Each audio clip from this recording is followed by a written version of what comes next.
Well, speaking of things in AEW, there's no transition to any of the best of anything here. The 9 o'clock hour, where they're supposed to be trying to snag the potential, people jumping off the boat from other programs and switching around at the top of the hour or whatever. Darby Allin teamed with our little puppy Pockets against Bishop Khan. Apparently that's Tony's big brother, and his partner Tia Leone. So that's where they're supposed to have star power, supposed to have a big angle or big segment or whatever. I wrote, my God in heaven, what the fuck are they thinking? Because here's Darby Allin just got beat in the World Heavyweight Championship match at the pay-per-view. He's the one that was pinned.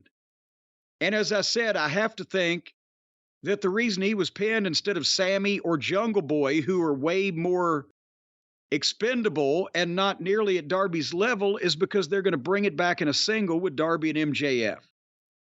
But at this point, regardless of what they're going to bring back, this is where Darby needed a singles win over a half-ass name heel and then do a promo promising in his own inimitable way not to give up and to continue until he had conquered Mount Everest and that he had won the AEW World title. And instead, he gets a tag team match with the company mascot as a partner against two almost completely unknown guys that we have barely seen on this television program and haven't at all seen in months. And they're both 3 times bigger than he is. That makes him look like an 8-year-old kid. Is there anything else they could have done in this segment to make Darby Allin look worse? Oh, yes. They beat the shit out of him through the whole fucking match. The one star in the match. They not only kicked the shit out of him, they toyed with him. And at one point, both of the heels were just in the ring abusing Darby Allin, who was trying to fight back. And there's Pockets standing on the apron, doing nothing, getting buried, holding the tag rope while the referee does nothing about the heels double teaming either.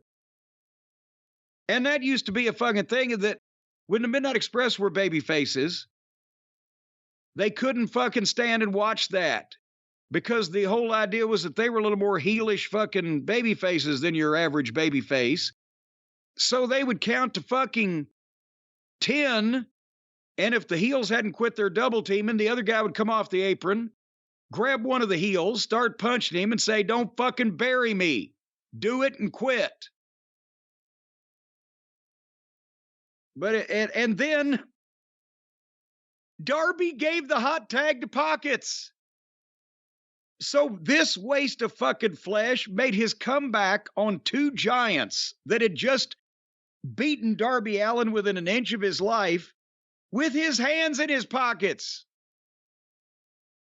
And then I don't know what that was enough for me. 15 minutes of television time on this.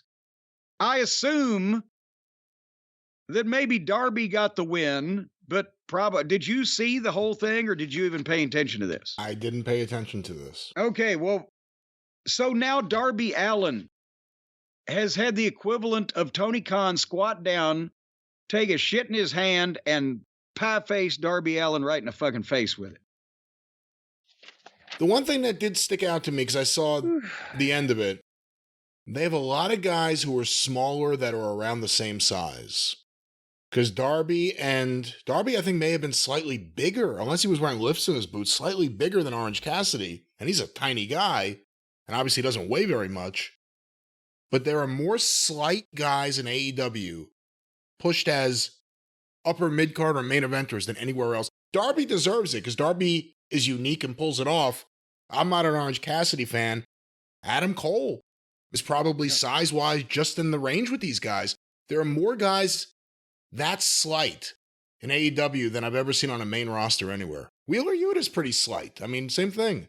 Again, Darby Allin, if they had started a year and a half ago, or much less if they'd started when they opened the fucking company, And he was the only babyface under 190 pounds on the whole roster.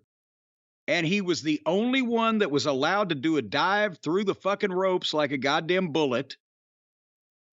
And you accentuated his underdoggedness and his amazing ability, resiliency, whatever, and had the fight in him and his weird charisma. And you kept him away from exposing his really more stupid moments or attributes, such as when now apparently he has told the world that to impress his ex-girlfriend, he once rubbed BW3 hot sauce on his asshole before a car ride. If you had produced him, if you gave him a dedicated trainer producer, if you accentuated his strengths and nullified his weaknesses to the public eye and had pushed him as a single from the start, and he was the only guy under 190, only babyface under 190, and only guy doing all that stuff, he would be one of the top 4 box office attractions in the company right now. But instead, he just got the shit kicked out of him by 2 tattooed miscellaneous and teamed up with the fucking mascot on television. And also now, because of him, we have tons of listeners sending us photos of Mount Everest and, I guess, dead bodies along the side of Mount Everest that are now milestones or markers, I guess. Anyway, did you have any further thoughts on whatever that was? I'll repeat what I've been saying. Tony will never give up on Orange Cassidy. It's his personal favorite. It's his personal mission at this point. I will not be shocked if this guy gets the AEW World title. And I think all signs point to that being the way Tony would think about this. Even all the buckaroos in the stands that like the joke wrestling would riot over that, wouldn't they? I don't think so. Nope. I think those fans would embrace it for whatever reason, and there may be multiple reasons. But I think Tony is, again, they had Orange Cassidy at the media scrum. They're trying to push Orange Cassidy on every single show. He opens a lot of these shows. In Tony's mind, they're doing something different and new to break him away from being the sloth of old to be the sloth of new. And I don't think Tony's going to be giving up on this anytime soon. Anytime soon. I don't think so. Well, we do know that Tony has determination.